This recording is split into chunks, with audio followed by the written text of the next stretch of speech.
All right, we're back. We're back, chat. Okay, who do we got? Who do we got on the schedule? Hold on. We have someone coming in here, guys. Who do we got? Who do we got? Aria. What's going on? That's what I thought. Okay. Aria, I'm hopping in our meeting now. Let's do it. Oh, look at that. Aria's already in the call. Fantastic. Aria, thanks for being here. Fogbottom, what's going on? Tiago, what's going on? Aria, I'm hopping in now. Aria, am I saying your name right, by the way? Yep, you are. Oh, awesome. How are you? Nice to meet you. I'm good, thank you. It's nice to meet you too. I've been watching quite a lot of your lives, so this is Oh, quite exciting. oh, that's awesome. Thank you so much. Are you in London? Is that where you live? Yes, Oh yes, I my am. So it's a little gosh. bit late. It's a little bit late right now. It's 11 p.m. Yeah, I was gonna say a couple things. First off, thank you for staying up that late. And second off, I'm oh so jealous that you live there. I recently went to London in September, and it Oh, was okay. my favorite trip I've ever been on. I absolutely Nice. love that place. You guys are just so much friendlier than everyone here in the States. Everyone here in the States is just always so angry all the time. And you guys Well, are so like so nice, man. I've never been to the States, so I can't really say anything about that. I, But I don't have yeah, many good things to say about the States. well, it's always been like a dream to go. So definitely one day I will be Yeah. will be yeah, traveling to the States. But yeah, I can't say anything about it. But yeah, London's pretty cool. Tiago says in the chat, we love London. Yes, spot on. Absolutely. I Woohoo. have so many my some of my favorite memories are in your area. Where in London are you located? Like So roughly, it's roughly. I would Yeah. say it's like northwest. It's just like uh, I don't know if you're gonna know it, but it's like Harrow. It's not central London. It's just kind of like on the outskirts. But London's not a huge place anyway. So to Yeah, get yeah. from where I live to central London's only about like 40 minutes. So I it's not love too it. bad. When Yeah. the last time I Mhm. visited um I visited Penge. That's actually where I was. I was in Penge East, or like Bromley, I think is what maybe you guys Oh are yeah. familiar with, Bromley. Yeah. And then I went to Westminster, of course. Yep. I went to, where is Notting Hill based out of? What is it called? Is It's actually what it is, just not. Kensington, Chelsea, Kensington. that. Yes, Yeah. yes, Yeah. Kensington, and then Wimbledon. Oh Those are yeah. No, those are kind of the areas. So I loved, great experience. But cool. I know you're not here for me to talk about London. I know No, it's all right. you're here for me to talk about content. So Arya, first off, in for the chat, do you mind just giving like a brief introduction on who you are, what you do, what your page is about, so we can get some context before we jump in? Yeah, definitely. So, yeah, I'm Aria. Hi. So I started my Instagram journey this year, I'd say like towards the end of February, beginning of Okay. March. It's in the postpartum fitness niche. So, not to bore you with too many details, but I've got a day job, so I work corporate in the day. I became a mum in November 2024. And previously, I had PT training from way back when, but never actually dove into it. I always said after I have a baby, I'll get into like the postpartum niche, which is what I really wanted to do. So Sure. that's what I got into this year. But obviously, having a daughter now, I don't want to be working in a gym. I want to build something up online. Hmm. So that's what I'm trying here, as you can see. Yeah. Um, yeah, I've tried to like be really consistent with my posting. Yeah, I don't know. I just don't know. I think I need some help, really. I think first off, you're crushing it. I love that you are. And chat, maybe this is helpful. Let me know. One belief that I used to have for a while was this idea of like my niche is too saturated. Like fitness is a perfect example. There are Yeah, a million fitness creators out there, but yet Arya has found a way to position herself that's totally different. Like I've never come across someone that's in, postpartum fitness, which is totally now that I think about it, I'm like, wow, that's so genius, because I know like so many women probably struggle with exactly this stuff. yeah, 100%. Yeah. So first off, kudos to you. I know you're saying like you're struggling, but right off the bat, I'm like, wow, this is brilliant positioning on just like how you have thought about this page. Mhm. Let's dive deeper into when you say you're struggling. What is it in particular that you might feel you're struggling with? So I feel like, look, I'm gonna be honest, like it's really hard to not look at the numbers and stuff because Totally. sometimes, yeah, in the beginning, I was really, really focused on the numbers, like Hmm. what's getting the most views, what's getting the most traction, things like that. But then I just stopped kind of looking at that so much. Obviously, I look at it a little bit, Hmm. but I don't really want to focus on that.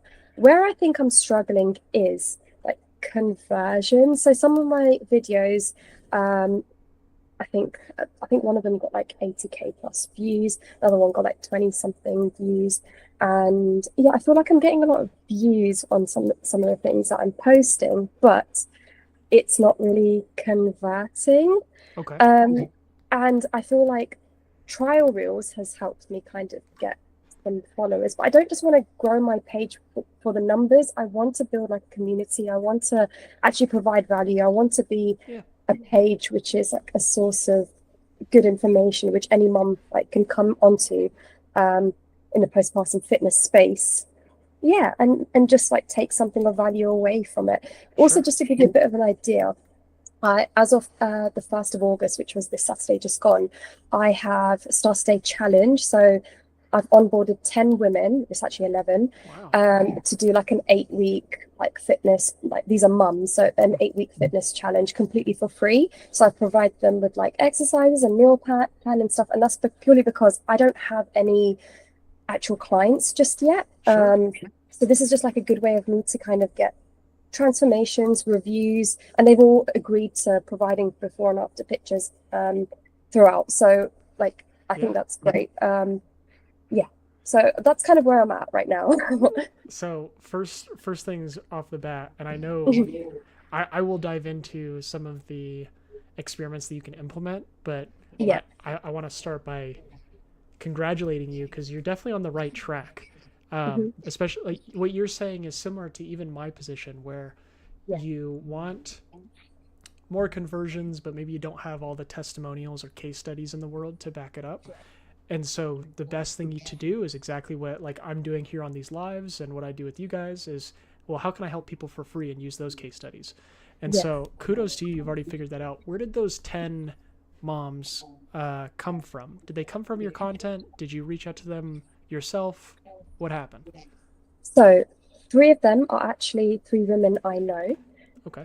which is great. And then the others came from just messaging me on Instagram because I made a story saying, "Hi, I'm looking to run a free challenge, looking for approximately 10 women." That's what I wrote.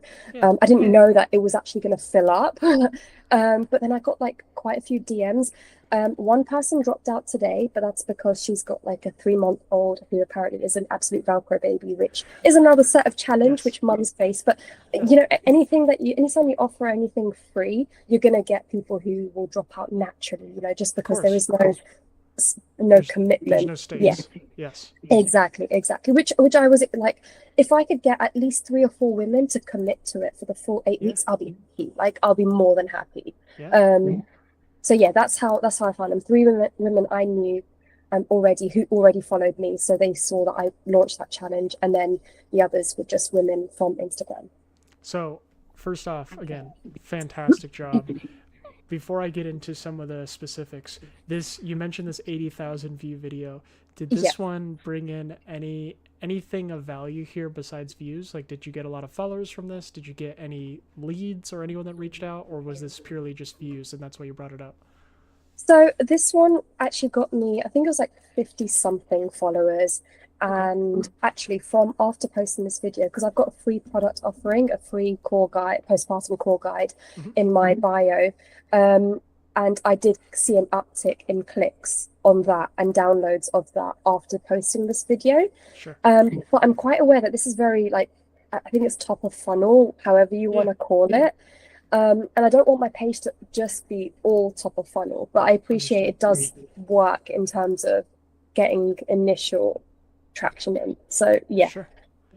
Totally understood. Okay. yeah, So, and I'm noticing that on your page too. Like, I'm thinking you're doing a really good job of balancing. Like, okay, this is for views. This is to yeah, this is to build trust. Like, yeah. this is about your story. I mean, you're already like you're honestly when I look at a lot of this content, I'm like like there's stuff that I can learn from. You're doing better than me Okay, in a lot of these areas in terms of sharing your story. Like Hmm. this is about you, right? Right here. Yeah, yeah, And this, yeah. like, It's like all, yeah, that's another kind of story I kind of I honestly think like I should be asking you more of the questions than you should be asking me, because what I'm really struggling with is sharing more of my story too in my content. And you already have that down. You have some videos here that work for views. You have some videos here that work yeah. for trust. Now, in terms of what you're saying about conversions, I mean, do you have any posts on here that says something of the sorts of like, I'm looking for, similar to your story, I'm looking to work with 10 moms, just like how you did with your story.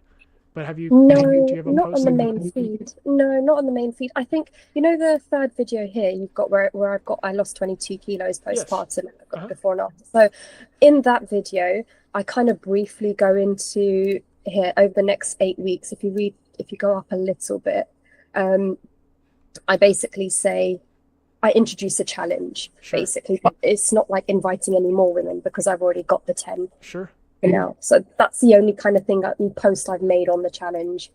Sure. So you're doing this 8 week challenge with the women here. Some have maybe dropped out. One thing that I've found that has worked really well for me in terms of, because I, again, like you and I are pretty much in the same boats here, Yeah. where I work with you guys for free. Hopefully the results that, or the experiments I give you guys, result in something beneficial. Hmm. One thing I found is to, obviously you need to get permission with your moms, but um, I've found that when people are just held accountable one on one, it doesn't work as well as being held accountable publicly. And so Yes. for me, like, whenever I'm giving someone like yourself, for example, an experiment to try, right after this, I might post on my story, "Hey guys, I just gave Aria this challenge, and let's see if, like, Okay. let's all hold her accountable and see if she will, pursue this." What you could do with the 10 moms is, how do you interact with them? Do you have them just one-on-one calls, or do you have them in group calls?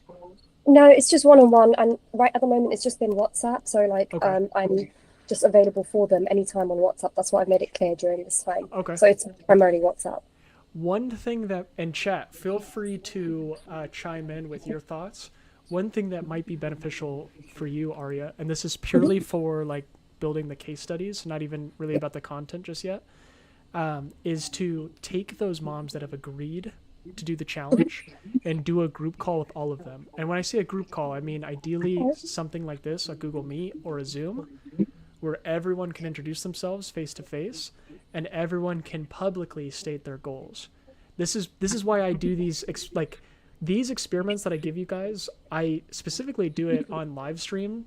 For this is one of the main reasons. One, of course, I can make content out of this for YouTube and stuff, but Yeah. but also I know that if a chat is watching you guys and watching me talk to you guys, more often than not, you guys will be more likely to follow through with these experiments, because we have Georgie who's watching you, we have Jess who's Hmm. watching you, we have Nanzo who's watching you, we have Burger who's watching you, we have Elisa who's watching you. All these people want you to win, and Yeah. so I'm hoping that that adds like a little bit of fuel to the fire to pursue this. I think this also works in your situation. If you bring these moms in to a group call, do that once. Everyone explains what their goals are, and then ask them, "Hey, is it okay if I put this on my Instagram story?" And you could even do, since you're already so good at storytelling, you could even make posts, which is this is and what I'm giving you is an idea that I'm actively making this content myself right now. Yeah. Is I'm trying to make stories out of all of these conversations for my page. And Yeah. so you could make, again, an experiment to try is you do a video where you're explaining this challenge and you say, "Hey, meet, let's say Elisa. Let's just say that's one of the Yeah. moms. Meet Elisa. Elisa is X, Y, and Z. Here's what she's currently struggling with. I've tasked her with this, and here's day one of her journey." And you're telling her story publicly, and you like people can follow along these different characters. What I'm giving you is literally what I've been thinking about this past week. Like, I, Okay. I've been watching a lot of the YouTube videos that I have on my channel from these conversations, and I'm like, how can I make this even better? And what I've been thinking about is, for example, this conversation here, I might turn this into like a storytelling type video where I say, um, I might for the hook of the video say, I'm getting no views but no leads. Why? And then I'll say, well, meet Arya. I just spoke with Arya on live stream. Here's where she's at. Here's where she's trying to go. Here's what the challenge I've given her, and let's see where she goes. Follow along for part 2. You know, these are all ideas that I am actively exploring, and I think that could be helpful for you. Is how can I, with this group of moms, broadcast everything I'm doing? Obviously, again, to as much of as they consent to, but make it as public as possible. That's one of the benefits that I've seen from these experiments, is that I've talked to a lot of people on these live streams. A lot of people have found these experiments to be very helpful. I've already gotten a lot of results from it, and so now I can publish that on my stories. I can publish that on my YouTube. I can publish that everywhere, and now I'm like building social proof in real time. So hopefully that gives you some ideas, Arya. No, I absolutely love that idea. Just and I really hate to think about like the negative things, but like my only concern is obviously well, they're all mums, and they are, majority of them are super self-conscious, and have asked that any transformation pictures that they do send me, their faces are blurred out, which obviously that's quite common, right? So I'm just like thinking in advance, would they be okay with you know, like me kind of putting an absolute spotlight on them, or getting them all into a call for them to publicly kind of post about it. So I guess like my question with that is, what if I don't get that consent, but then I do have consent from their transformation videos? Or is there any way that I could tell their stories without them actually talking? Yeah, absolutely. Or maybe sharing some of their conversations to kind of, because I'm sure that they'll allow me to share some of the conversations as long as I strip out any private information, right? So, yeah. So I'm actively working through that right now with some of my past. I'm looking at the YouTube videos that I've made so far with these conversations, and I'm like, oh man, I don't have a lot of footage of these interactions besides the YouTube video. And so I'm actively working through, okay, what ideas can I do? One thing that I'll leave you with before I get into some of the implementations here is, you might not get all of this right on your first go around. Like this first cohort, you might pitch some of these ideas to them. You might say, hey guys, I want to do a group call. They might reject that idea. You might say, hey guys, I want to do storytelling videos, spotlighting you. I want to put you on my stories. They might, let's just say they reject all of that. What you could do is, after this 8 weeks, you post another video on your Instagram that says, hey guys, I'm looking for, you know, here's me. I lost 22 kilograms postpartum. I'm looking for 10 women to help for free. Now here are the stipulations. And then you just, you know, you go through the criteria of like what I'm going to do for this next challenge. I'm going to tell your story. I'm going to do it on stories. Then you're giving the rules up front. Anyone that interacts with that, you know, they are basically obliging. Is that a word? Yeah. Obliging? Yeah. They're agreeing to it. Yeah, exactly. I've made it fun. Yeah. And so to your idea of like, how do I convert more? I think this principle will just help you as you go forward. Again, you're doing so well already with like some videos that are getting views, and you're telling a lot of your story, you're showing a lot of footage, you're talking, like this is all great. I think the only thing that you need now to convert more is just every now and then post a video where you say, hey, this is what I'm trying to do. And, you know, and just set the rule. Like what I do on my stories is I'll say like once a week, I'll say I'm looking for 3 people, just kind of like how you did, who want to hop on my live streams and I can help for free. So I'm giving the rules up front. I'm saying, in order for me to help you, you have to hop on my live stream. And so anyone that joins, like you, for example, you knew before we even started talking, this was going to be on my live stream. I'm going to make a YouTube video out of this. I might even take this. Actually, I should probably do this now. I might take some video of this for Instagram, which I'll do now. And so you've already agreed up front to the rules of engagement, basically. So, again, I know like I'm not getting too into the weeds with the content per se, because again, like everything you're already doing is working flawlessly. I know that sometimes the views or whatever, like this video gets 600 views or 900 views. I know that might seem like discouraging, but when I look at your page, you have less than 2,000 followers, and you have videos that are getting like this has 2,800 views, and this is all about you. To me, like you look at this and you're like, this might have been a flop maybe, but to me, I'm like, how can I do that for myself? I want to make a storytelling video where it does better than, views wise. So Yeah. just know that like on the other side of the table, I'm looking at your page with a lot of admiration. So Okay. yeah, I think the best experiment I could give you is that what I just said, that 8-week challenge, having a public accountability, Yeah. setting that as more of the criteria. I've found that to be helpful. I used to try to help people one-on-one privately. Hmm. And same thing as you. I found that I spent too much time chasing and following up with people, Yeah. and that people weren't consistent. They might have tried an idea that I gave them for a day, but when I Hmm. have them publicly hop on the live streams and then they know that there's content being made out of them, so far I've had a lot of the people that I've talked to actually pursue at great lengths the suggestions that I've given them. So Okay. I think public accountability will be a good one for you. Okay. Yeah, no, I really do like that idea because it's not something that I had thought about. I was thinking of doing like a weekly kind of update to kind of share my side of things in terms of Yeah, obviously offering a free challenge, which I yeah. think I'll still do. But now I think the idea of incorporating the women's stories into it, it just adds a different layer, completely different layer, right? Um, yeah, It's something that that's I'm good. trying to do. I think that would Yeah. be incredible for my page, and that's why I'm giving it. Since you're already in terms of a skill set, you're better than me at storytelling. That's why I want to give this to you because I have such conviction that this would do well on my page, and so I want to give this to you to try. And Appreciate it. Yeah. you could even like if you wanted to make fake names or Yeah. use like cartoon images or whatever, make it fun and Yeah. interactive. You could use like that's something I've been thinking about with some of the stories of my past guests that have been on the live streams. How do I tell their story without showing them? I've been like drawing up little cartoon stick figures, making it kind of fun and like engaging. Um, there's different ways. There's also a guy that I really like here. Um, let me stop sharing just this tab. I'll share my whole screen. I don't Okay, know. cool.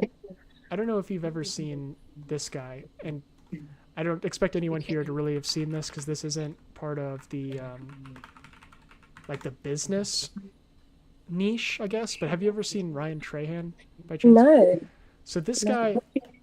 this guy's like a vlogger. He's in the entertainment world. He does a lot of like fun challenges and stuff.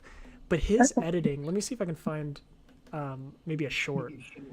He does this really funny. If I can't find it here on the live, I'll share it with you just in the DMs. Hmm. He has this really unique way of editing where he can tell a story about anyone without showing them because he uses like these just really cheeky like Canva images of himself. Oh, right here. Like this is a perfect example.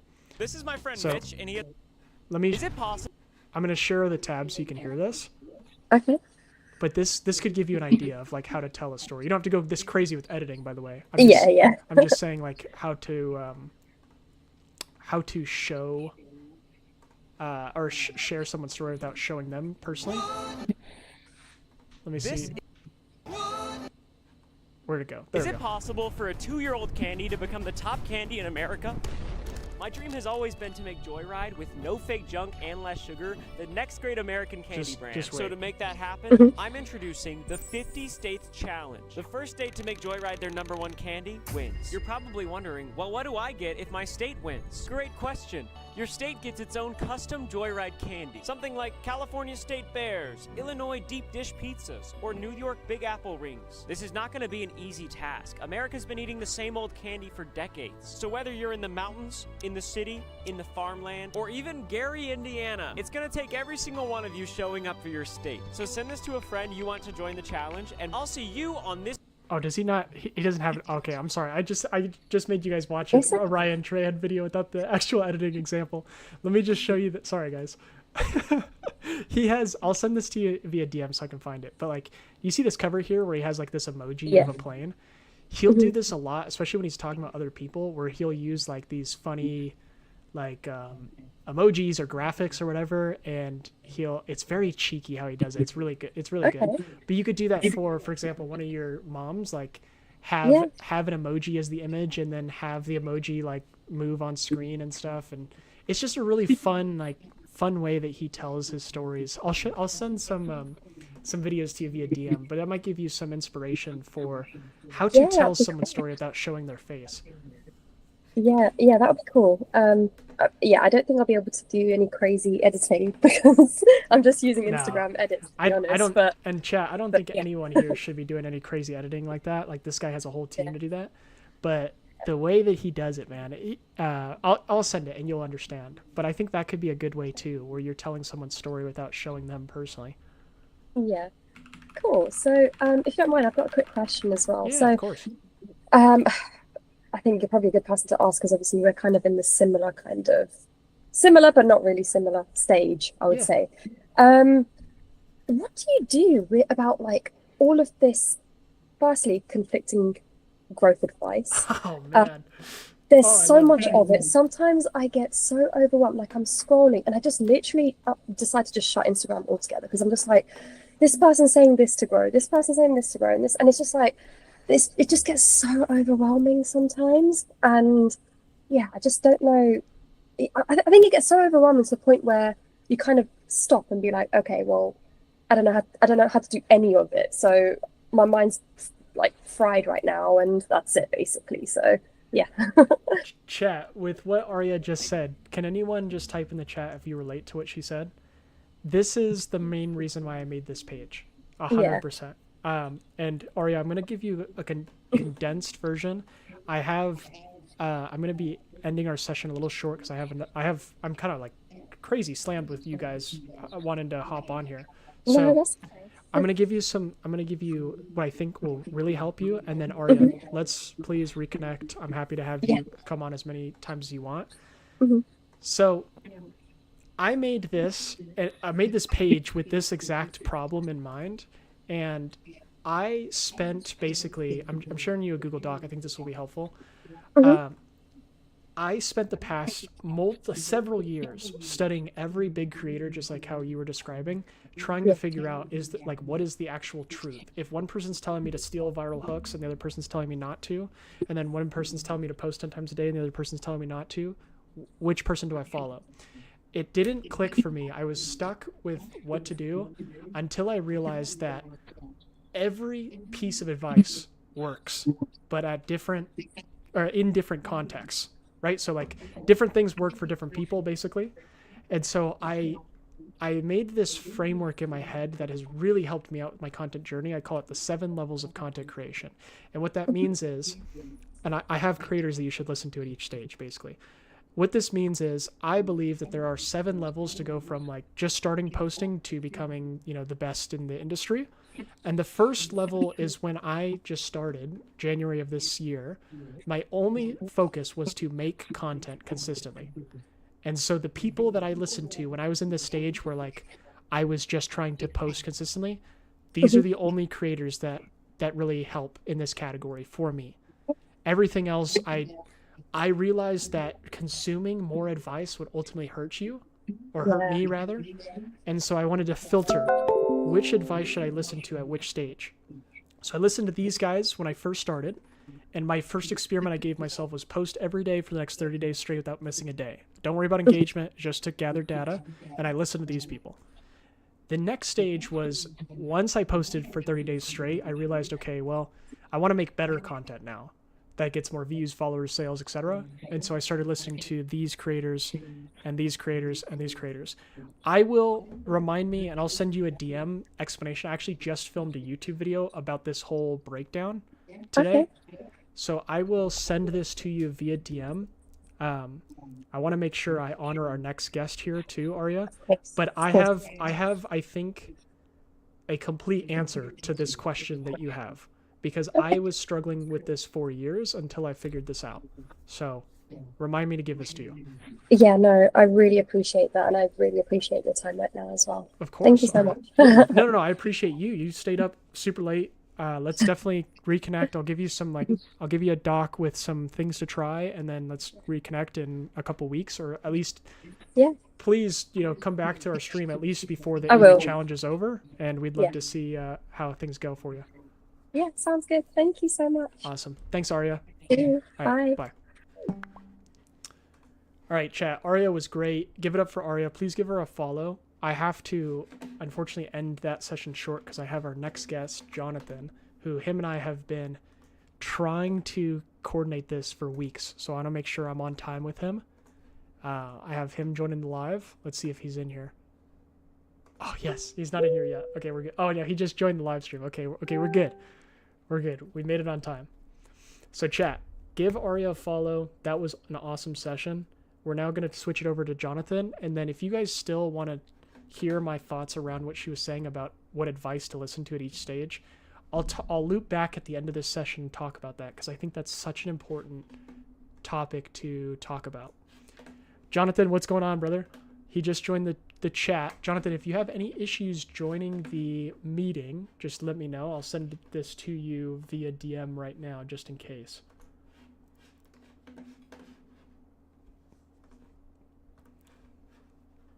As we wait, chat, give Aria a follow. That was great. Great session with her.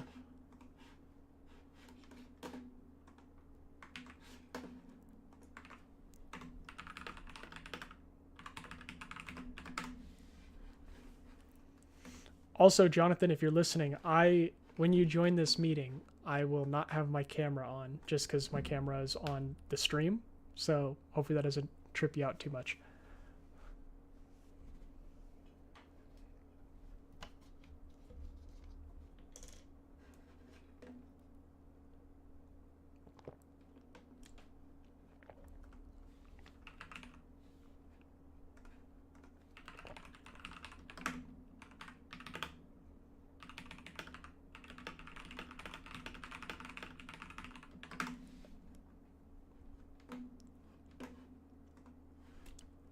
We're taking a brief intermission, chat.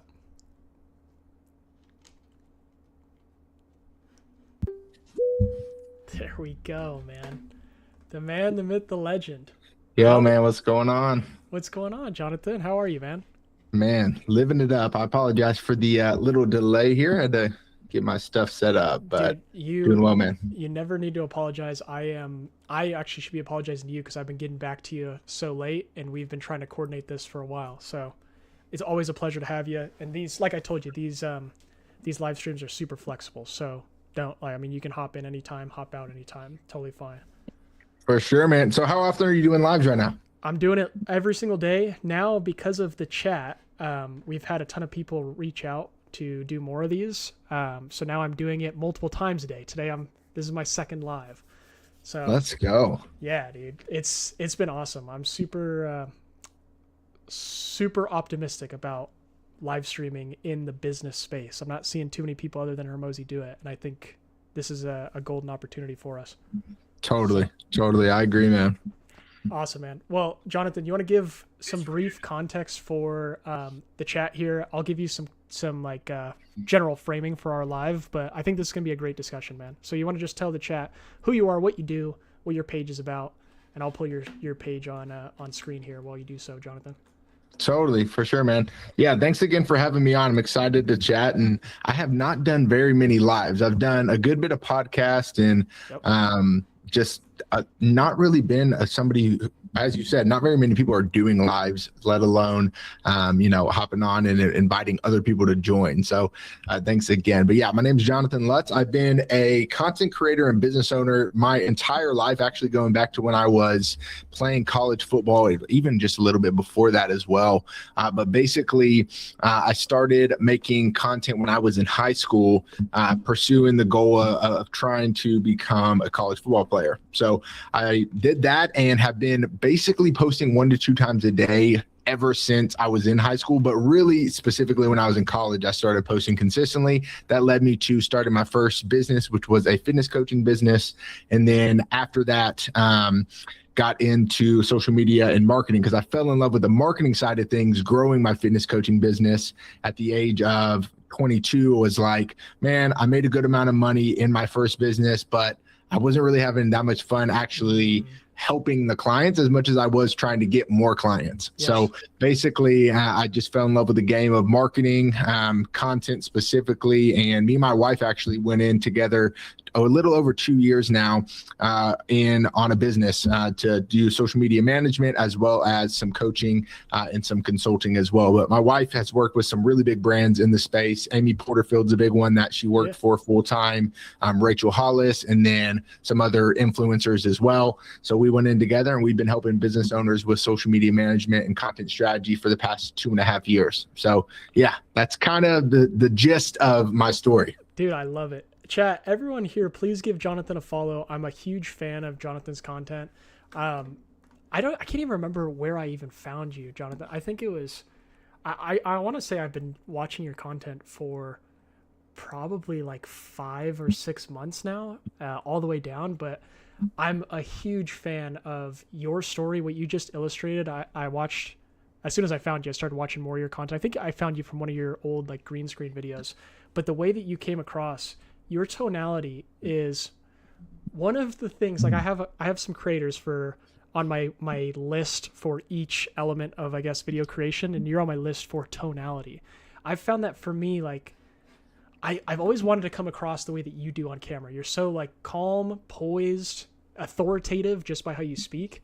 And I found that I don't know, I haven't been able to crack that just yet. I feel like sometimes when I come across on camera, I'm like either too hyper or I'm yelling or something. So I a big fan of just how you come across on camera, and I really resonate with your story too. I myself, because I know we haven't like really chatted one-on-one yet, just so you know where I'm at before we get into our discussion.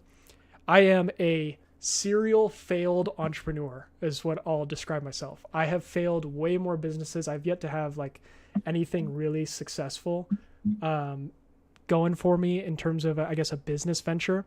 I have a full-time job right now, but I've always been obsessed with content. I've built multiple pages for myself throughout the past 7 years or 8 years maybe, but in different spaces: comedy, self-improvement, a lot of the entertainment stuff that I was never able to figure out how to like actually monetize. And I didn't really I didn't want to go the influencer route either. And so I always like really gravitated towards the business aspect. So that led me to I had a real estate media company for a while where I was doing photos and videos, but I was able to get some great results with realtors. But all the business ventures that I've been able to do in this marketing world, I never, similar maybe to you in a certain extent, I didn't have that fire for a lot of the people that I was working with. I never have like related with a real estate agent, for example. When I'm talking with you guys, when I'm talking with our chat, people that are maybe more aligned with just like coaching or things that are similar to me, I always feel so jazzed. I feel like I'm talking to my own tribe here. And so anyways, I say all that to say that I really resonate with your backstory of starting businesses, finding out what works. I think it's so sick that you and your wife work together and that you guys both share that love for marketing. So glad to have you on here, man. Yeah, man, for sure. That's such a great point too when it comes to like the entrepreneur journey of like trying to figure out the thing that you want to do. It's like it can feel like you're in a position where you're never necessarily winning or like succeeding in the way you want to succeed. But at the end of the day, when you listen to other entrepreneurs and creators, that's kind of the story. You know, it's like you figure out the thing later on after you failed a couple of things. So even if that means you were, you know, mildly successful at one or two things, the thing that really like sets you to that next level, I feel like every business owner, entrepreneur, creator has that kind of stepping stone story. So yeah, it's cool to be in it as well. I think it's easy for us to like get ahead and try to get to that point, but you know, being in the process is one of those things. And that's one of the things I love about your content too, is the documenting of that process. It's a great thing. Thank you. That's what I'm trying to do. I realized after, so I did this real estate media thing. I was able to help a lot of realtors. I wasn't really jiving. And if any realtors are watching, love you guys, but no shade at all. Because I'm not a realtor, I always felt kind of like an imposter. I could help a lot with marketing and media and stuff, but I didn't really understand too much about anything else. And so I went on all these different journeys, and I realized throughout these businesses that I had started and had mild successes or whatever, that I believed that I could still share my story because I have experienced things, even though maybe I haven't had the big, $100 million launch or 100, whatever, like some crazy successful achievement.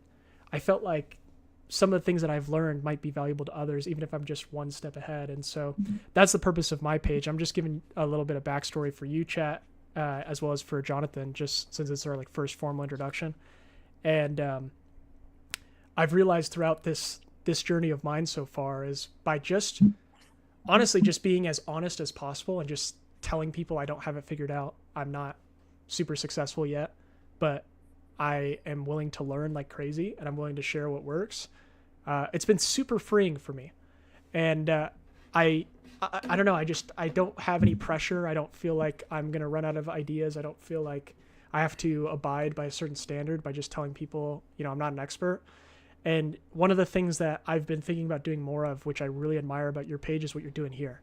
This is the stuff that I appreciate that you were mentioning to me, you like maybe some of the stuff that I'm documenting, but I think what you're doing here, I really want to get more towards that lane. We're telling people what I'm describing to you, chat, on this live. I want to incorporate that more with my content, sharing more about my story. And so I'm curious to hear from your end, Jonathan, since you're on day 2 of this. What are some of your insights, or what are you learning? What are you thinking about in terms of trying to be more of a personal creator, as you call it here? Yeah, that's such a great question. It's funny. Obviously, it's very relevant to what I'm doing right now with my content. And obviously, if you go back and look at the metrics, some of my recent posts haven't done as well. So I can see why there's a hesitancy for a lot of people to kind of not want to try the new thing, because if you see something working, it's easy to want to kind of stay in that lane. But I've had a good bit of, obviously, consuming a lot of people's content. We can kind of tell what's working, right? And I think storytelling is the thing that's working right now, and people connecting to real, whether that's people sharing their finances or people sharing the struggles that they're going through. And that's one of those things where it's easy to almost want to kind of gatekeep or kind of not share those things, because it doesn't necessarily position you in a way that you may want to be positioned. But for me personally, I've been challenged by a couple different people to share a bit more about me, because I myself love educational content. I love breaking things down into frameworks. I love step-by-step tutorials. I love all that kind of stuff. So it's easy for me to go and make that content. I think I'm pretty good at that content. I'm obviously not amazing at it by the standard of excellence, but I'm pretty good at that in regards to the storytelling content. I think storytelling is one of those things where it just takes a lot of practice and a lot of lessons. And for me, in this current series that I'm doing of just day 1, day 2 here of trying to be a more personable creator, my goal is not to focus on views, not to focus on likes, engagement. It's to just get the practice of trying to share more about myself, and also not focus on a hook structure, not focus on creating curiosity and doing all these things that we try to do with content. Just focus on the input of sharing the story, right? So that's where I'm at right now. It's not easy by any means, because I want to get more views. I want to focus on those other things. Not to say that you can't focus on some of those other aspects of content, but at the end of the day, this current series that I'm going through is just the process of trying to share a little bit more. And then hopefully, continue to build an audience of people who are bought in on me, because I recently, actually, I think it was yesterday, made a post about what makes the audience of those creators that can post anything, and people will engage with it, and they get thousands of likes, tens of thousands of views. It's their story. It's what people connect with. And you don't just do that through educational content. Even looking at Alex Hormozi's content, he shares a lot of his opinions, a lot of his struggles. People connect with that, even though he shares a lot of frameworks, a lot of educational stuff as well. So I don't want to get caught in this space of people only know me for education when there's no story tied to it. So that's where I'm just trying to learn, the ropes of what it looks like to storytell. Sure. Jonathan, do you mind if I go down this rabbit hole, ask you some questions here? I want to make sure, just because I didn't give you too much guidance in terms of this discussion. It's very loose and open-ended, so feel free, two-way street, if you have any questions or anything like that. Chat, also let me know, do you guys resonate with I know I do. With what Jonathan's saying about this storytelling, for me, like I've always had this weird block. I don't know why. And let me know, chat, if you guys feel the same way, but I have this mental block when it comes to sharing stories. It's so weird because like I'm so quick to share things that I'm learning in an educational green screen format. But when it comes to sitting down and like actually talking about myself or maybe structuring out some sort of story, I don't know. My brain, it's not as easy for me. I don't know, Jonathan, do you feel the same kind of like hesitancy or blocker when it comes to sharing these storytelling videos? Like we all, I think, can realize that we want to build connections with our audience. We want to tell, better stories about ourselves. But I wonder if I'm the only one that has this mental block when it comes to making this content. Yeah, it's such an interesting thing because it feels like almost unnatural to kind of talk about yourself in a certain way is what I feel when I make storytelling content that is more focused on whether it's, an emotional story about something I've dealt with, or whether even it's just like sharing about finances or sharing about struggles. There's almost this like hesitancy or like, I think you said, kind of like this block to like not want to do it. There is this weird thing about it. And I think a piece of it and just the nature of content is you have to do it before it feels natural to do it. And once you start creating content long enough, from my experience at least, it gets harder and harder to step out of what is normal for you to try something that feels uncomfortable. Because for me, I've been making content for over 7 years, right? So I did not have good tonality, good pacing, good educational content at the beginning. If you scroll back and look at my fitness content that I made back in the day, not good at all. But it took a long time for me to get where I'm at.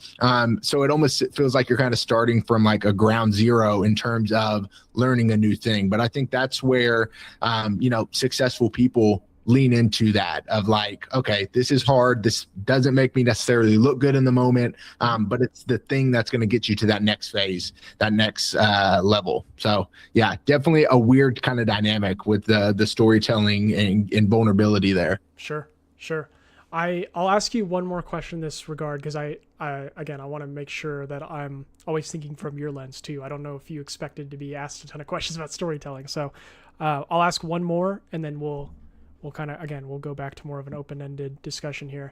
My question I have for you, just because this is such a topic that I'm always thinking about, is there a specific way that you think about like how to tell a story in terms of what, I guess, like what should this story be about? Should there be a lesson that's learned here? Is it just me talking about what I'm doing? I'm curious to hear on your end how you think through these things. Yeah, that's a great question. I think if you go and look at my current videos that I'm doing in this series, what I'm about to say is not going to necessarily apply because, again, what I'm doing right now is not about optimizing the storytelling framework or anything there. It's just me talking and sharing. Yeah. But I do think storytelling, and I have studied a good bit of storytelling frameworks. Callaway's content is one of my favorites to study when it comes to some of those frameworks. His YouTube content is amazing. But I think at the end of the day, content isn't about us, right? It's about the consumer. So we do have to always bring the story back to whoever is watching the piece of content. So if you're just talking about yourself, just talking about you and what you've gone through, but don't relate it back to somebody's reality, what they're experiencing, I think that's where you miss the opportunity to really create a great piece of content. And that's where I'm trying to figure out how to do that. That's the biggest difficulty for me right now is how do I make a piece of content that shares my story, but also is putting the viewer of the piece of content as the hero of that story, not myself, right? So that is the piece of the puzzle right now that I'm trying to figure out is what does that look like specifically with short form content, because it is such a condensed piece of content where telling a story in, less than 2 minutes or even less than 90 seconds, not an easy thing to do, let alone trying to do that in a very strategic way where you tie in the consumer, you tie in the pains they're dealing with, and then, you know, bring them some resolution at the end, right? I think there's a lot that goes into that. So yeah, I don't know if I answered your question, but there is so many storytelling frameworks, and right now I'm trying to sift through that. What does it actually look like to tie in my story into somebody else's story to make them feel seen and to help give them, and maybe they do find a resolution through my story, or maybe it just brings them on the journey as well. Sure. I'm gonna relay to the chat real quick here, Jonathan. I'm gonna again open this discussion. We have, first off, Yosh in the chat says, I can seriously resonate with Jonathan on this, so that's sick. We have Deuce who says, I need help with storytelling and connecting. But then we have 1J here that says, I have a theory. We're at this point where everyone wants to take their expertise and use storytelling to bridge the gap between them and their audience. But the real problem is, how do we turn our audience from a spectator to a participant in our content? I'll say it one more time since I messed it up a little bit. It says the real problem is, how do we turn our audience from a spectator to a participant in our content? I'm shooting out some like off the wall questions here. 1J, a couple things here that I'm thinking about as you say this is and this is something that I'm currently experimenting with, Jonathan. I'm curious to hear your thoughts on this. It's been hard for me to like fully dive into the documentation thing, similar to what you're saying, Jonathan, where it's like I don't want to just share like day in the life vlogs. I want it to be relatable to or valuable to the viewer still. I found that for me, the best frame that I've come across I consider myself a student, is to do a lot more of these experiments or challenge videos. And so I'm really diving into like taking a common question that people have and trying to turn it into an experiment for me to try. That way I'm like documenting the journey of me trying to learn and solve this problem. It's still valuable to the viewer, and I still maybe get to share some of my like learnings, failures, and you know, any successes I have from it. Jonathan, I don't know if you have anything to add or some insights here, asked by 1J. And if you need clarification too, we can definitely ask 1J to clarify a little bit more.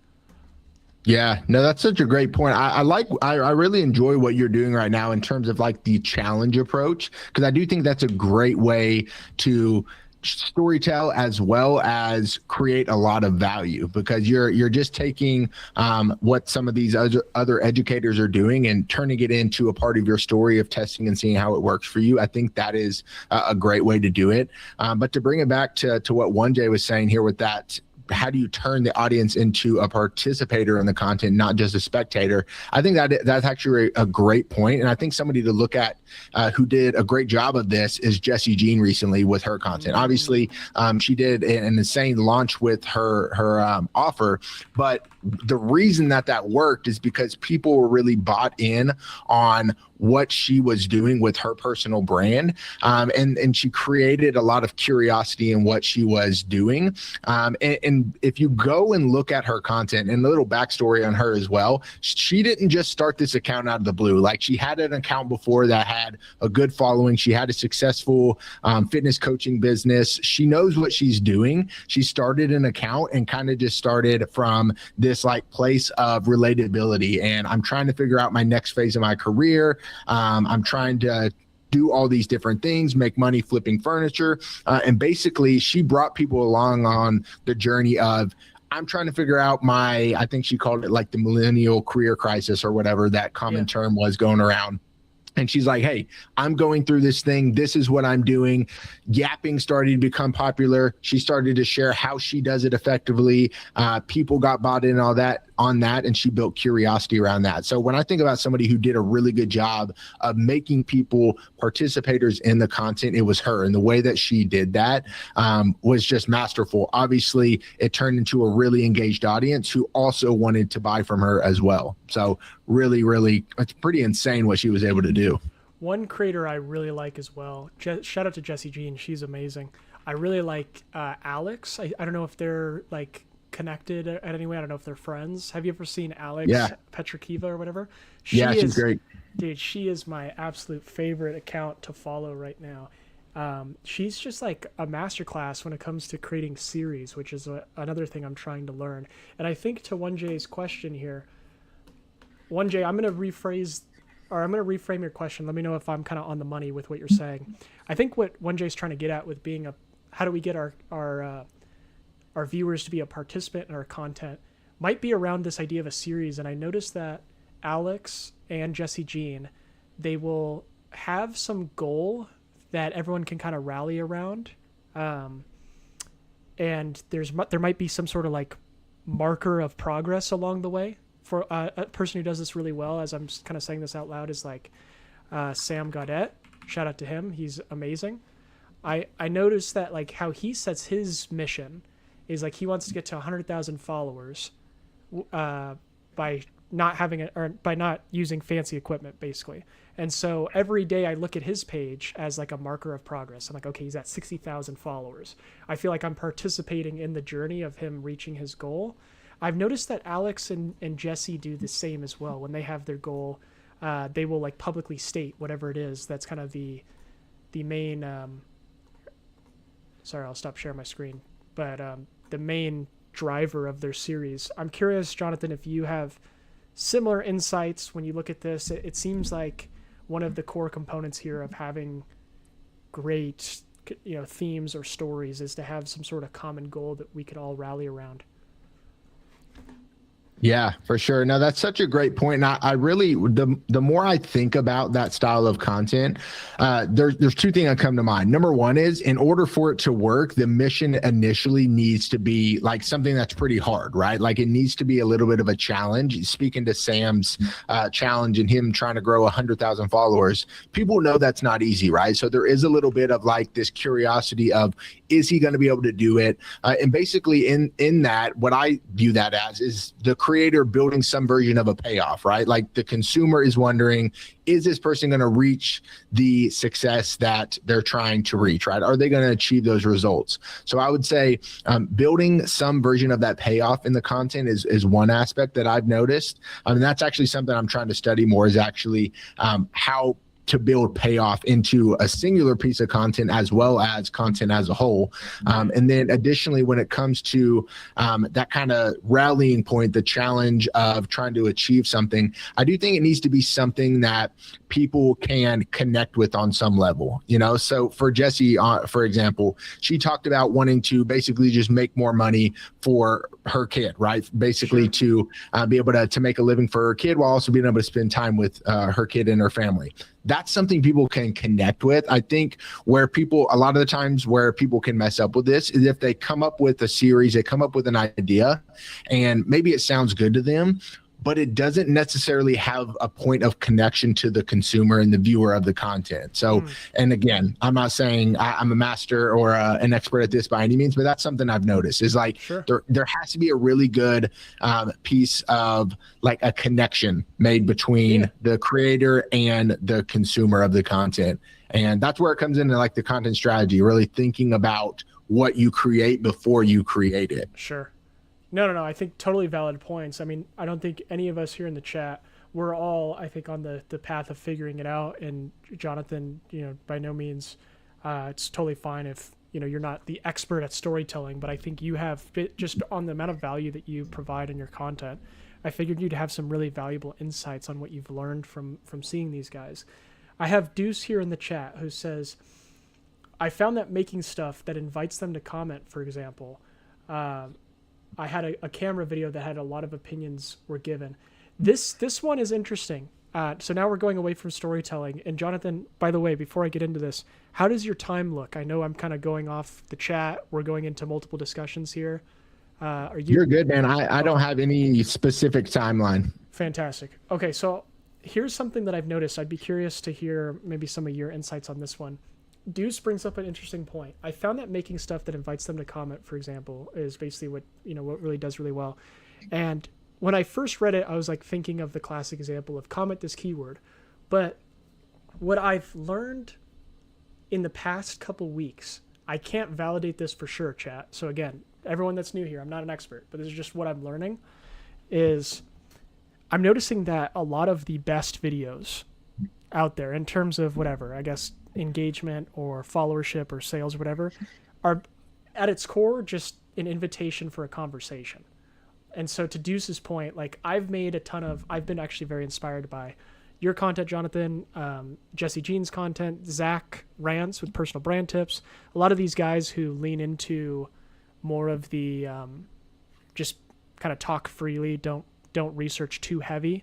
I've been inspired to take more of that approach in some of my content, and I found that some of my videos where I put maybe less effort into the strategy beforehand will do well in this regard, where I invite a conversation. I say something where people will engage either in a debate, which is not the best, but it's either a debate, or I might share a belief that validates their belief, or I might share an opinion that people can, share with their friends that they also label for themselves. Similar to who I think really does this really well is, I'll bring him up a couple times in this chat here, is this is exactly what I'm talking about here, Jonathan, just to give you some visuals, is Sam Gaudet. He posted this video. Shout out to Sam, big fan of all you guys, really. There's so much I can learn from everyone here. But he has this video, where was it here? I don't know, I guess he didn't, or maybe it's down a little bit more, but he talks about like there's two types of people on social media. Right here. Social media exposes friendships. And what I've learned from this video, same with my videos too, is that like this video is going to incentivize people to comment, because he's basically describing different like identities, where you either have, like he talks about, you have a supporter, so a friend who's actively going to like and comment and share, and then you have someone who might be like, more of like a ghost fan or whatever, that like he's your friend but doesn't really support you. And when I watch this, I'm like, this is brilliant. It's going to have a lot of people in the comments, sharing their opinions because they want to be labeled as a supporter or vice versa. To Deuce's point, I've found that to be true even with some of my videos with like very little research beforehand, is just the videos that start a conversation typically are the ones that do pretty well. I'm curious in your perspective, Jonathan. I don't know if I'm making any sense here. I might just be rambling too much, but curious if you found maybe similar insights from some of your posting. Totally, man. Yeah, that's such a great point. And I've actually noticed this not only with myself, but with countless clients as well. This is something that when we go into client strategy, we think about a lot, is creating these conversations in the DMs. And I think Adley, I'm not sure if you're aware of who Adley is. Have you heard her? Yeah. Yeah, so she speaks about this. She says before she creates a piece of content, before she writes a hook or anything, she wants to think about what are the things that people are going to be commenting? And what are they going to comment? Like, that's the question to her, is what type of conversations are being had? So, for me, when I think about that, I think about one of our ex-clients in our agency who is a real estate agent as well as a real estate coach. And one of the best pieces of content that we could basically bet on working every single time was a single scene B-roll video with a piece of text over a screen. And that piece of text basically affirming some belief of real estate agents, whether that is hyping them up and how hard they work, or whether it's talking about how hard it is to be successful in that career. Like anything that can kind of validate somebody's belief, I think is one approach to take for this kind of conversation promoting idea in the comments, as well as you mentioned, like you can create conversation and debate in the comments. That's not always the best thing to do, but you can do it. I will say you don't want to build a brand around that, because you're not building a strong brand probably in most instances, you might be able to build some really cult followers, on like maybe a political side if you're taking some hard stances. But I will say that's another one too, is like either validating somebody's beliefs, challenging them, and basically what I like to say is creating something that they can basically kind of virtue signal to other people that they believe something, that they're a certain type of person, something that they would comment as well as repost and reshare. That's something I've seen work time and time again, not only for myself as well as for clients as well. I'm not sure if that was a coherent thought, but that's that something I've noticed. 100% agree. In agreement. I've noticed the exact same. I have a piece of content where I talk about. I've noticed on my page that there are basically four main things. It's either I can get people to comment if I validate a belief, if I shift a belief, if I start a debate, or if I just like promote a reward. Like if you comment, I'll give you this, this resource. So 100%. I think Deuce, you're right on the money with that. Deuce talks about in this next comment here is talking about contrarian takes. He says the contrarian take helps because there's always someone who very much agrees and always someone who very much disagrees.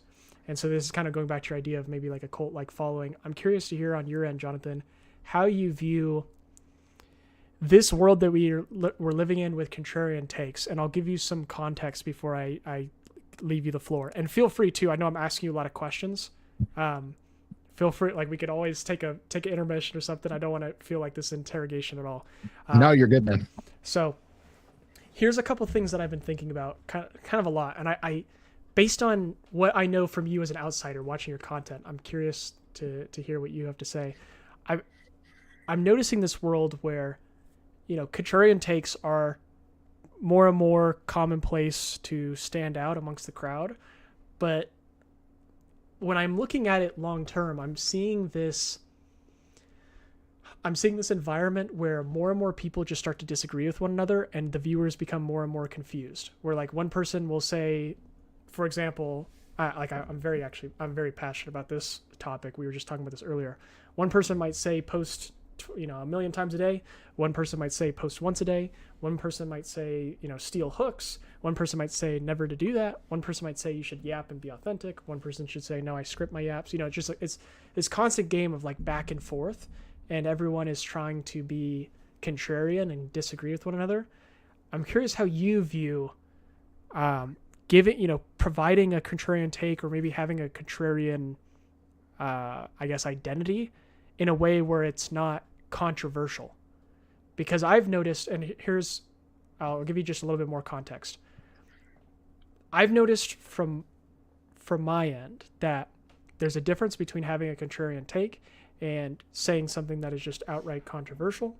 For example, I was just talking with someone yesterday who he was on the live, and we were talking just about this topic, and he was talking about like AI, does ChatGPT waste water or whatever? And he was like, I have a different take around what people typically say, but I know that this is going to attract a lot of controversy if I give an opposing opinion.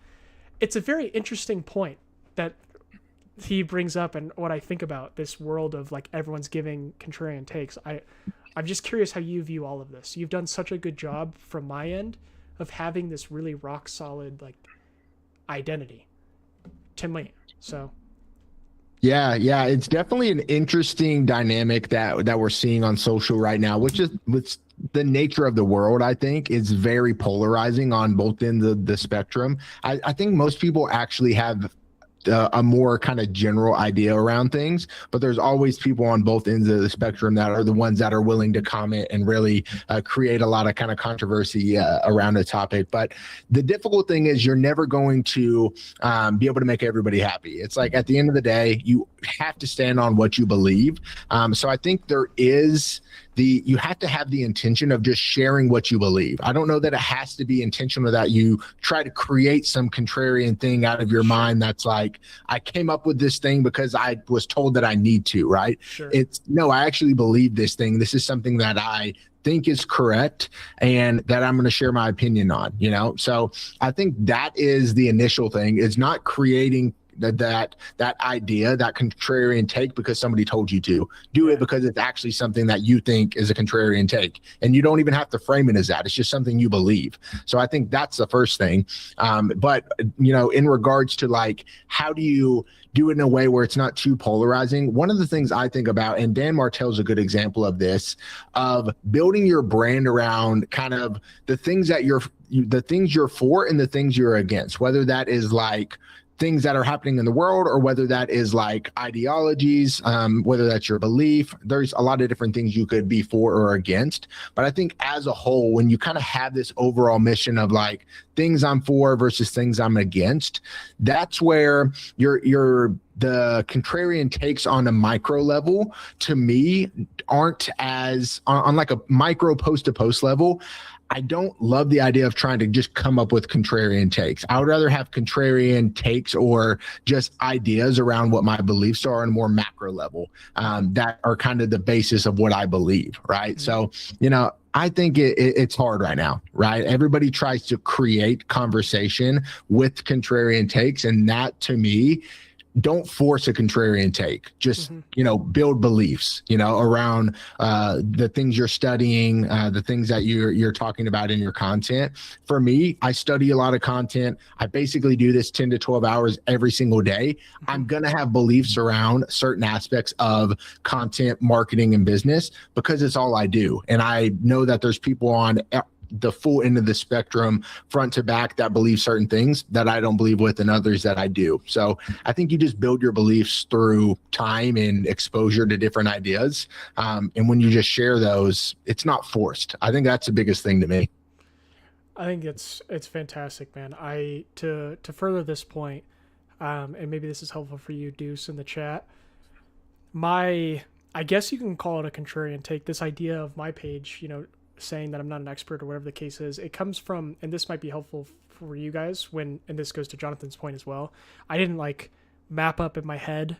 I mean, sure, like I did think about this, of course, but the root of my page documenting, sharing that I'm not an expert, so on and so forth, comes from like deep rooted insecurity. So it's like, it comes from like painful struggles internally for me of like having these businesses, failing multiple times, having all of these experiences that I think would be valuable, but never becoming the quote unquote expert or success in order to share it. Mm-hmm. And I've found, for me personally, when I study the best creators, their contrarian takes seem to be from the heart instead of the head as well. So maybe, Deuce, that might be something as well that could be valuable as well. Yeah.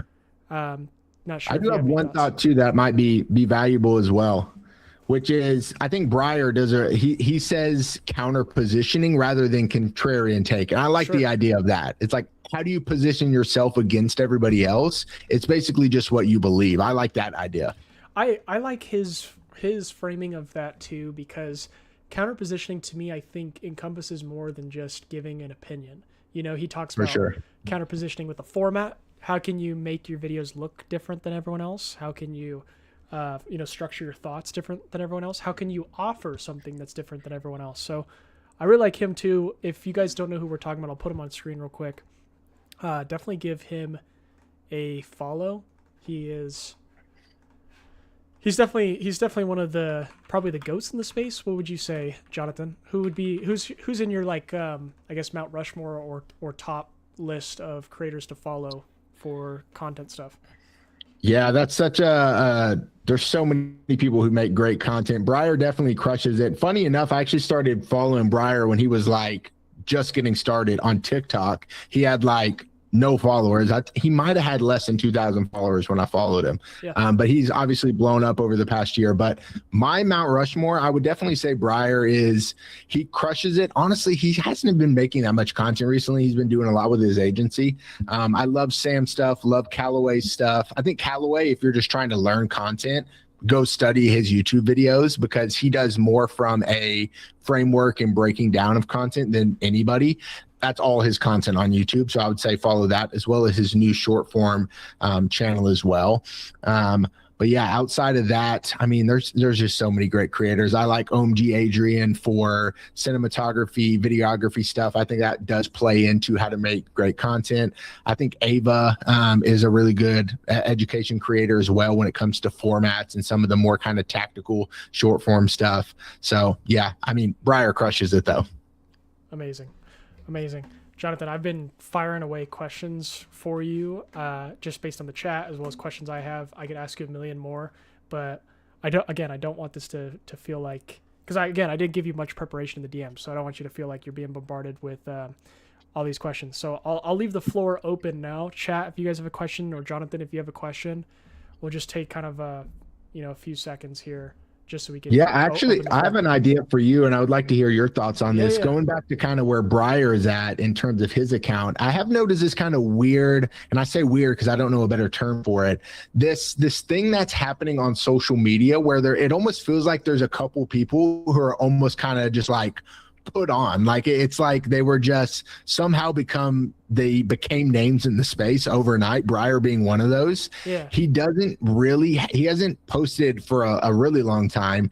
It felt like overnight really grew his account pretty rapidly. His formats aren't anything crazy, but people, there's just something happening with how he's grown his account. I would love to hear what you kind of think about what it takes to build an account quickly like him, where you become known as like one of the best experts in the space without really having the background of that in really any regard.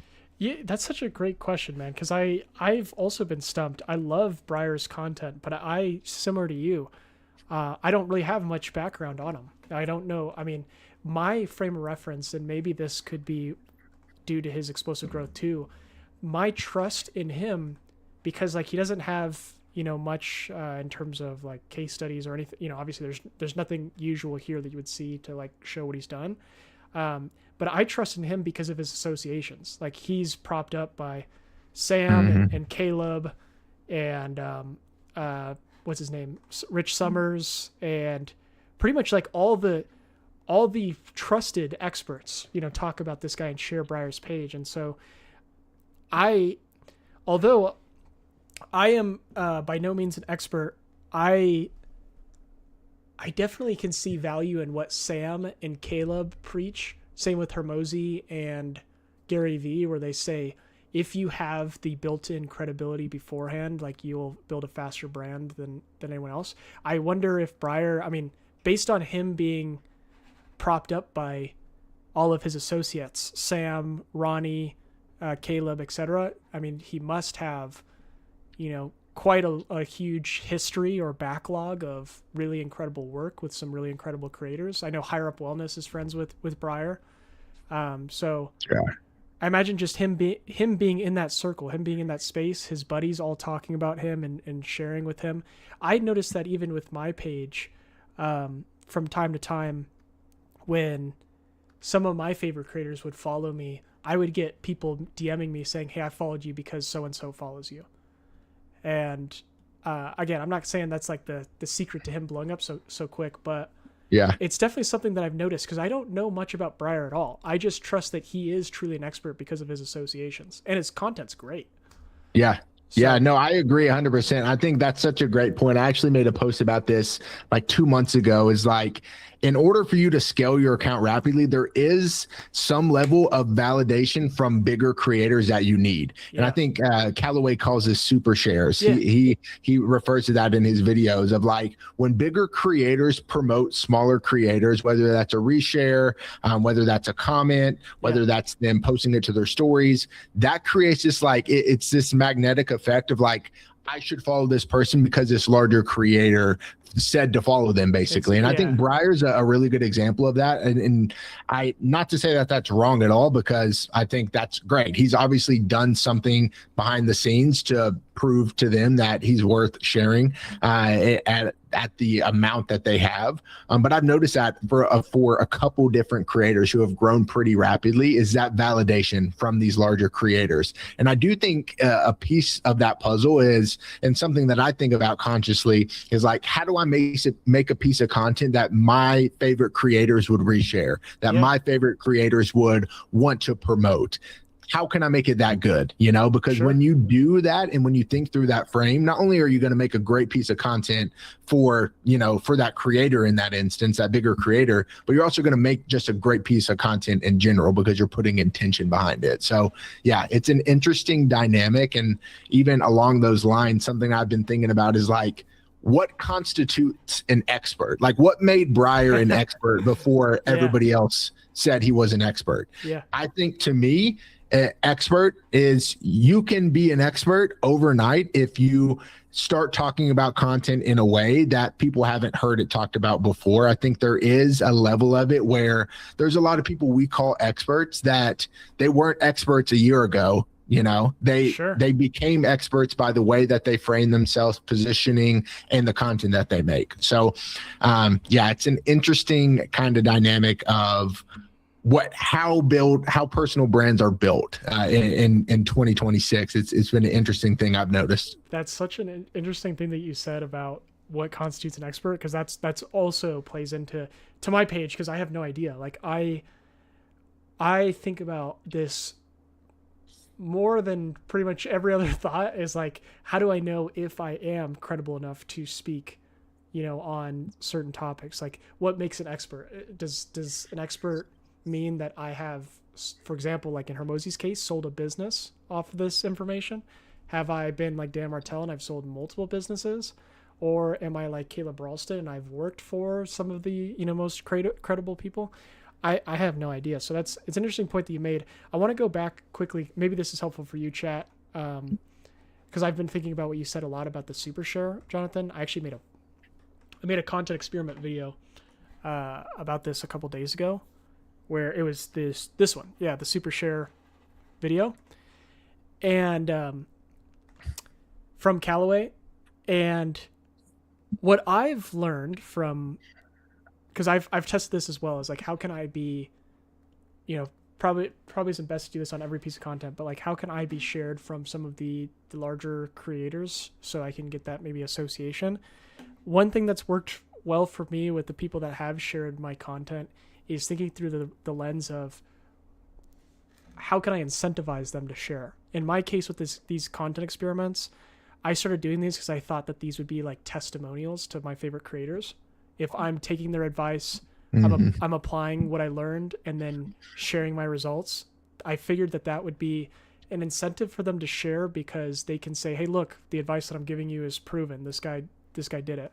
The very first time I did it was with, I think it was the second time, was with I love Chris Chung. He's my top 2 favorite creators.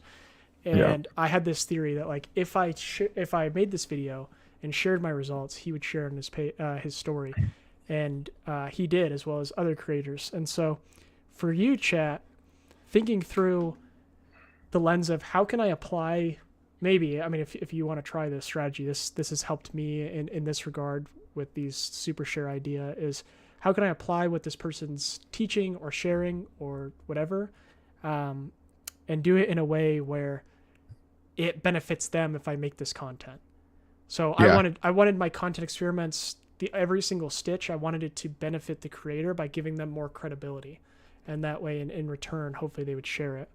I actually have a thought on that might be helpful for people too, because this is something that I've thought about, and I've actually used this recently on one of my carousels that did really well, which is the idea of stealing credibility. This is something that we teach inside of our coaching cohorts, is when there are people who have bigger names, bigger audiences, you can steal their credibility in a couple different ways. You can do what you're doing, which is highlighting something that they did, and then you're applying that practice. Something that I've done is I've learned the things that they've taught, and then I've taught it to other people. So whether that's me saying I read Alex Hormozi book, here's everything I learned from it. You're giving value from this person, this expert made this thing, I studied it, so you don't have to. Here's the thing that you can get from it. And then you can also just straight up share something that they've done, whether that is a reaction video, or for me, in the case of my recent carousel, I literally just did watch these 6 videos if you want to learn how to make more money online. And it's it's got like 30,000 views now, and incredible. I think it has like 5,000 shares and then a good amount of likes, but a lot of shares and saves. So stealing credibility is a really great way to get your name out there, because you're not talking about you again, you're talking about what somebody else has done, but add a piece of value to it as well. So yeah, stealing credibility is something, I don't know if somebody said that before, if I got it from somebody, but that's the term I kind of came up with and started using like 2 years ago, that I think is valuable for people to think about, when, especially when you're first getting started trying to build a personal brand. You're like trying to fight to get views, you know. Sure. And you can do that by highlighting people who are already successful. I love it. I love it. Super good. If you guys haven't seen this post by Jonathan too, definitely check it out. I remember carousels is definitely a weak point of me. I like, similar to storytelling, I just kind of freeze up with the carousels for some reason. When I saw this, I was like, dude, what a masterclass. Like the way that you designed this, or whoever designed this on your team, the chef's kiss. I don't know if that's your wife or someone else on your team. Incredible, man. So your carousel is just rock. I love it. So cool. Appreciate that, man. You know, funny enough too, I actually posted this carousel like 2 months ago and didn't edit it as well. And this is the power of editing a piece of content effectively. And a lot of people talk about how editing doesn't matter. It does matter in a lot of instances, because my last post got 700 views and this one's at 30,000. So it does matter. When you say edit, can you be like a little bit more specific? Do you mean like with the visuals here? Yeah, I would say a couple of things. Number one is just overall the graphic design of this one. The kind of the 4-column graphic here is something that I use on my reels a lot. And I was like, you know what, I'm going to try this on a carousel. And I wanted to make it very easy to consume, very kind of minimal, but also like a level of kind of this more creative approach with the motion blur as well. So I created this entire carousel myself using Google Gemini for the motion blur and the light streaks. And then, yeah, but specifically from an editing perspective, it is like the graphic design as well as the creative direction of it. I think those two things are things that I've learned a lot of over the past couple of months. Things that I'm improving on is how to create a visually appealing piece of content. And again, this one flopped the first time I did it, and now it worked really well. So I think a piece of that is how it was packaged, and how well that it visually, it was appealing to people. Amazing, man. Amazing.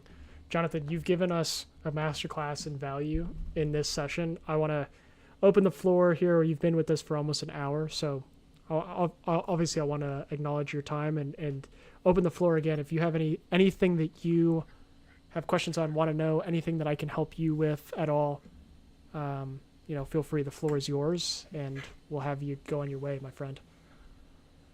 No, man, I'm all good. I appreciate you having me on, and yeah, love doing the lives. This is something that I actually want to do more of, is hopping on and just, you know, chopping it up, because I think it's valuable to kind of just talk back and forth about these ideas and not necessarily do it in a way where it's curated, because I think it's easy for us as creators to want to curate and really create a piece of content in a structured way. But some of the best ideas, at least for me, that come to mind, or when I'm just kind of talking about it, and it kind of flips a switch in my head. I'm like, oh, I actually don't believe that thing I just said. Like, let me work through this idea. Let me go back and forth. So I appreciate you having me on. Love the idea of what you're doing with more lives. Like you said, I think Hormozy's like the only person who's really doing it consistently right now. So it's an opportunity to take advantage of. So appreciate you, man. Of course, man. Of course. Chat, if you guys haven't, please follow Jonathan. I'm a big fan of his content. He is, to me, a must follow. Every video is super valuable. And yeah, Jonathan, I would love to see you streaming. If there's one thing that I could influence people to do with my page, is to I want to see more people streaming. I feel like what Hormozy does is just so brilliant, and it just works in such a multitude of ways. It helps me build more trust, helps people reach out to me, and in terms of posting on YouTube, the distribution of taking these lives and just post them as daily YouTube videos has been awesome. So, yeah, man, I would for sure, man. Appreciate you. Of course. Thanks, Jonathan. Have a good one. All right, man. We'll chat soon. All right. Bye. All right, chat. Another long live stream, but again, if you haven't, make sure to follow Jonathan. What a great session with him. Just a lot of back and forth there. Wasn't our typical, like, you know, giving someone a content experiment. Jonathan, to me, is more of an expert And so whenever I have an expert on a live, I'll ask them more questions. I think Jonathan has much more to learn from than, or more things that I can learn than, help with. He's absolutely rocking it. So hopefully you guys found some value in what Jonathan had to say here. Let me attend to the chat here, and then we'll hop off here. So we said, oh man, gotta hop off. No worries. Thanks, 1J. I see that, and I agree. I found that it works, but long term, I don't want to have negative space for my content. I think now that everyone can have a voice helps. Plus, social media's gotten so good at making echo chambers. Totally. I'm going back and looking at Deuce, your comments here. Seven Figures says the Chris Chung reel is how I found you, Sean. Thank you so much. Deuce says I have a planned series where I do that too, from people I've learned from. Awesome, man. So far, it's been from my end, it's been great. I'm going to try to, just so you know how I'm thinking about these content experiments. So far, they've worked out well. I'm going to try to do less of the format of stitching and more different format, maybe of like doing a storytelling video instead, just because I don't want, how do I say this? I don't want creators to be like weirded out by me using their content without them knowing, I guess. But so far, all the reception has been overwhelmingly positive. So, yeah, definitely try it out. I think it's been great. Going in their comments too, tell you everything they miss. Exactly. My carousels suck. I got some work to do. Totally same with me. Four columns goes so crazy right now. Yes, it does, man. Almost every video of mine right now is 4 columns. Like I'm gonna make a video today. No, that's a lie. I'm gonna make a video tomorrow, or the next day with a 4 column again. I've been just spamming those. Definitely great. Green screens to me, I love. I'm a big fan of green screens, even over yapping. I feel like green screens are the easiest to do because I just record them line by line. This is a good idea for sure. All right, I'm going to pull up my YouTube chat as we end our stream here in case anyone wants to watch these replays, anyone wants to watch any of the other videos that have questions. Oops. In case anyone wants to watch these replays. I have a couple different videos where I'm talking one-on-one with these people that have questions. So if you feel free, guys, to check out the YouTube. And these guys, the titles are just questions that you guys have asked me so far. So like, can I still grow my account if I swap niches? This guy grew 10,000 followers in 3 weeks with this. This video was a banger. How do I build more credibility on my page? How do I stand out in an oversaturated niche? Do I niche down or become the niche? This is the power of going on live each day for me, is that I'm able to post these types of content. Granted, I mean, it's the same thumbnail every time. I just change the text. But I'm able to just pump out YouTube videos that are like 20, 30, 40 minutes long every single day. Yeah, 66 subs. Yeah, thanks. If you guys haven't subscribed, we're famous now. 66 subs. So, anyways, yeah, definitely take a look at the YouTube. This the replay will be on the channel. And as I wait for any more questions, I'll leave it up here for you guys. And also, Deuce, did you want the document? Let me scroll back in the chat and see who wanted that doc. Can I have that doc too? Yeah, it was Deuce. All right, let me send this over to Deuce. While I wait, I want to attend to the chat, make sure you guys don't have any more questions before we hop off for today. Deuce, just know you have a document coming your way right now. Will we ever have more subs than videos uploaded? I doubt it, my friend. I doubt it. All right. Instagram. Let's go, Deuce. We're getting there. One of these days, guys, I'm going to have 70 subscribers, and I might be too famous to talk to you guys. Just kidding. All right. Where's Deuce at? Deuce, I'm sending you a document. Deuce, Matt Neuer. Okay. Alright, sending you this. This is the 7 levels of content. I'll go through this briefly, guys, just as we wrap up, and then we'll be done here. Deuce, what I just sent you was a document, and this is how I think through organizing my thoughts in terms of advice, specifically for content creation. We live in... May I have that doc as well? Yeah, absolutely. So we live in this world where everyone is giving a ton of advice. Darius, I'll send this to you as well. My EG video got my subs to like 280, but I got to go long form too. Dang. We got to learn from you, Deuce. You have to hop on and teach us how to grow the YouTube. So what I'm sending you guys is a document. This is what I think through in order to filter out all the advice online. For years, I've been struggling with analysis paralysis because there's just so many people. Hopefully you guys can still hear me. I hit the mic a little bit. And so I broke down this journey of content creation into 7 levels based on my experience. The first level was level 1, where I was the player. My only goal, this was me January 1 of 2026, my only goal during level 1 was to make content consistently, so I didn't listen to a ton of strategy. I tried to throw strategy out the window. And creators that really appeal to these types of people, I think are the following. These guys are great. These are the people that just tell you to post more, get the reps in, don't worry about strategy. I think these guys are super helpful if you're someone who has not posted consistently for more than 30 days. These are the creators that I would recommend. Okay? And here's the experiment to follow. Post every day for the next 30 days straight without missing a day. Don't worry about engagement. And the point of this, let me zoom in so you guys can see this. Don't worry about engagement. The point of this is to gather data after. Okay? Now, after I went on this journey of posting basically every day for 30 days straight, I then wanted to make better content, so I became the thief. What's up, Rochelle? Thanks for joining. I am currently going over this document. This is just how I filter out advice online. If you guys want this, I'm happy to send it. If it's helpful, let me know, and then we're gonna end our stream.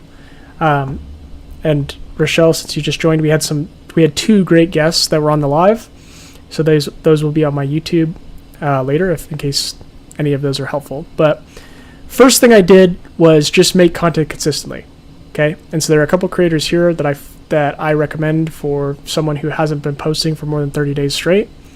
Second thing I did was I tried to make better content, and so I became the thief. What that means is I started looking at what works from others as well as myself, and then remixing those ideas.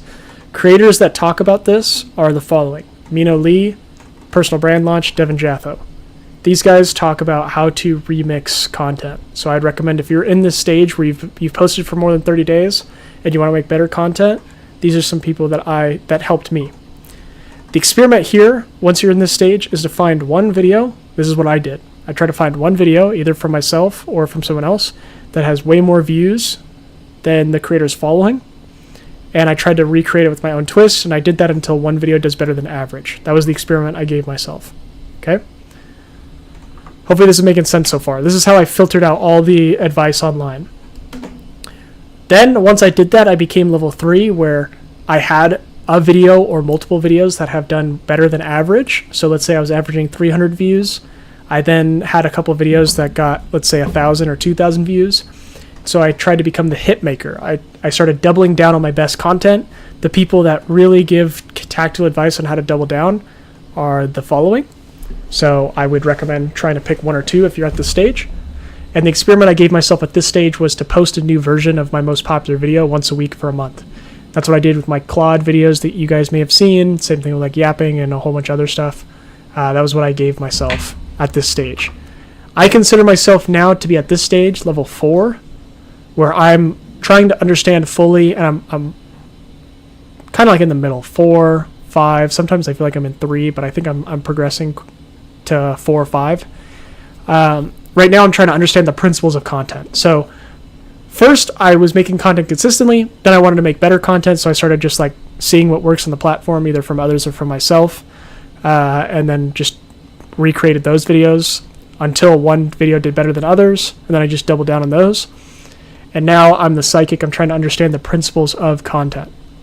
So I'm trying to look at, screw stealing hooks or screw stealing X, Y, and Z. Like, what are the fundamental principles of what makes a good video? We know that like a hook, for example, should draw curiosity.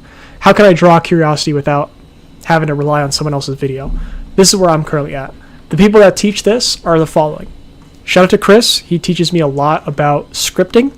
Sam Gaudet talks a lot about how to find topics. And then these guys are great. Amelia is also great. She talks a lot about finding the principles of content. And so the experiment I've given myself at this level is to make a new video on a topic of mine that has worked well for me. And so what that has translated, let me know if this is making sense, chat, or if I'm rambling. I gave myself this experiment lately, like within the past 2 months, and I said, how can I make a new video about a topic that I know people are interested in that has worked well for me? And so I made this video here on my page about yapping, this one here. This is a topic, the topic of yapping, I know has done well on my page before. I did not steal this hook from anyone. I did not steal the sentence that I used. Obviously, I'm using a format that I've seen that's worked from others. But like the first sentence I came up with myself. This text on screen I came up with myself. The structure of the video I followed Chris Chung because he walks through how to script videos, and so I just followed his advice on how to script it. And this video did well. This is what I mean when I say I'm at level 4. I'm not relying on like hooks as much. It doesn't mean it doesn't work. It's just that's just not where I'm at this level. I'm trying to understand how can I make a video without like chasing other people's videos. Okay, I want to be able to do it from scratch. I got a few 500k videos, but not from scratch. I totally feel you. Totally feel you. Okay. And now the next level that I'm trying to strive for is to fully lean into this scientist angle, where I'm experimenting with new ideas. Like just like I told you guys when I was talking to Arya, I want to create videos that are stories around these live streams where I'm not going to find another creator that has a storytelling video about one of these live streams of mine. Like it's only something that I have experienced. And so I want to make these videos, experiment with these different ideas that are very original to me. And that's where I'll become the scientist. Once I have videos that are consistently in my rotation, you guys see me making all these storytelling videos about these live streams. That'll be where I'm at this level. And that'll naturally take me to level 6 where I become the narrator, where people start to know me as the guy who has these storytelling live streams and blah, blah, blah, blah, blah. And I have this, unique story and series and blah, blah, blah. Okay? So this is the roadmap that I'm currently walking down. If this is helpful for you guys, I'm happy to send this via DM. But let me know before I hop off, does this roadmap make sense? Let me know if this roadmap makes sense. This has helped me tremendously gain clarity on who to listen to at each stage.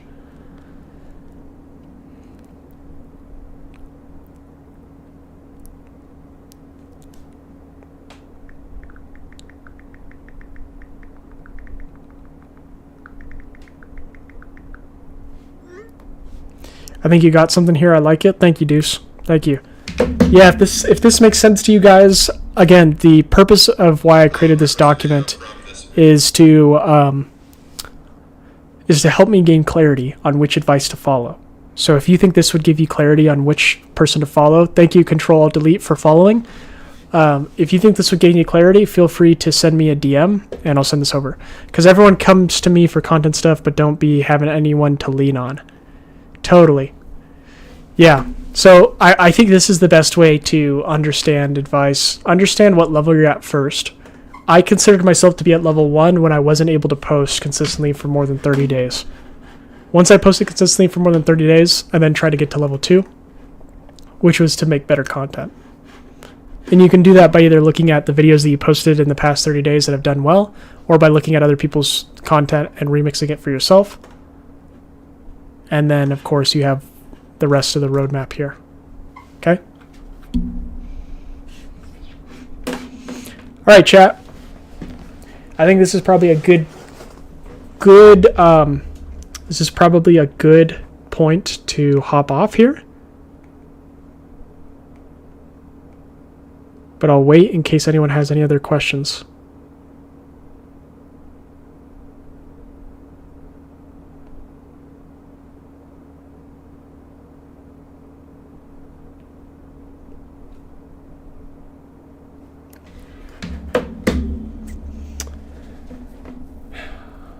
I'm definitely level 3, 4-ish. Totally, yeah. I was level 3. I think I didn't really get to level 4 until I made some of my recent reels, where I was able to make these without stealing like from others as much. So I'm like just recently in level 4, I think, for me.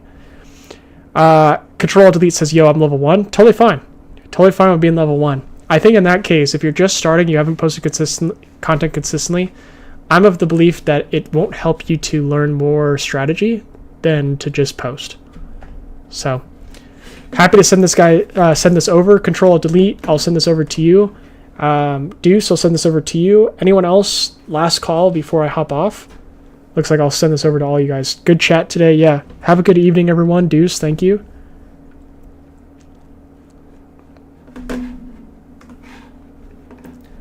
And Control delete. I'll send this, and then we're gonna hop off here.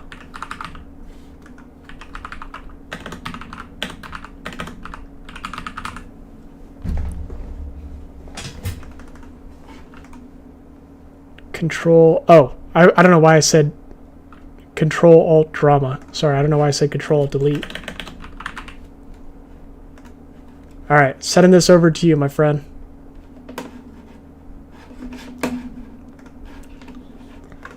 All right, chat. Everyone else, have a great rest of your night. Hello from London. Adios, guys, and I'll catch you guys tomorrow. Thanks.